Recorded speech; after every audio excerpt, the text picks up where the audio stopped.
If you're using the ASUS ROG OLED PG32UCDP and you want to unlock the best picture quality in both SDR and HDR, the good news is that this monitor already performs incredibly well.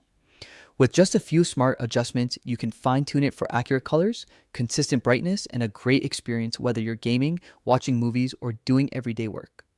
For SDR, begin by setting the power mode to standard. This ensures the monitor delivers full brightness and gives you access to all features without limiting performance. When you move into color space, you have two strong options. Wide gamut gives you brighter and more vivid colors, making games and movies feel more dynamic. If you prefer a more natural, balanced look, switch to sRGB for toned down accuracy. Pick whichever one matches your personal taste. For the game visual preset, choose racing mode or user mode. These modes give you full control over the picture and avoid the strange color effects or locked menus that come with other presets. Set the color temperature to user and adjust the RGB values to red 100, green 95, and blue 95. On most units, that combination lands you close to a neutral 6500 Kelvin white point without drifting too warm or too cool.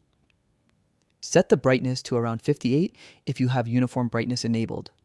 That keeps the display at roughly 160 nits, which is ideal for SDR use. Make sure your refresh rate in Windows is set to 240 Hz for maximum smoothness. Keep uniform brightness on to prevent sudden changes in luminance during bright scenes. If you're not planning to use ELMB, turn on VRR for stable, tear-free gameplay. If you do want ELMB for improved motion clarity, stick to 120 Hz since that's where it performs best. For HDR, the gaming HDR mode is the most balanced option. It provides a strong mix of peak brightness and color accuracy without crushing shadows or blowing out highlights. Turn on adjustable HDR so you can get the intended tone mapping for your content. Set brightness to 100 if you want the brightest image possible. In real-world use, this monitor can hit around 1,300 to 1,600 nits depending on the scene, which gives HDR highlights a lot of impact. If you prefer a smoother, more consistent HDR experience with fewer extreme spikes, switch to Display HDR 400, True Black, and lower brightness to about 80. Leave the color temperature at its default setting. It's already tuned close to 6,500 Kelvin, although if your SDR user mode settings carry over, it may shift slightly cooler towards 6,700 Kelvin. Keep saturation at 50 unless you specifically want extra punch or a more subdued look. The automatic dimming features work well in HDR, so you shouldn't run into issues there. For OLED maintenance, leave pixel cleaning on auto so it can run normally in the background. Screen move can stay on the strong setting unless the subtle shifting distracts you. Auto logo brightness is optional.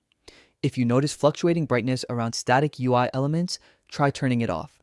You can also disable the screensaver if you find it dims the edges too aggressively, especially during accurate color work.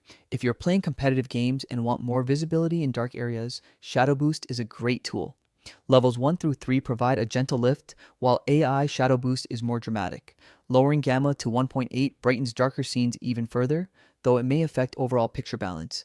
FPS mode offers the biggest visibility boost, but it changes the image significantly, so use it only when needed. And if you're really trying to see into every corner of a dark map, you can combine AI Shadow Boost, Gamma 1.8, and FPS mode for maximum visibility. With these settings, the PG32UCDP delivers outstanding performance and a picture that looks fantastic across all types of content.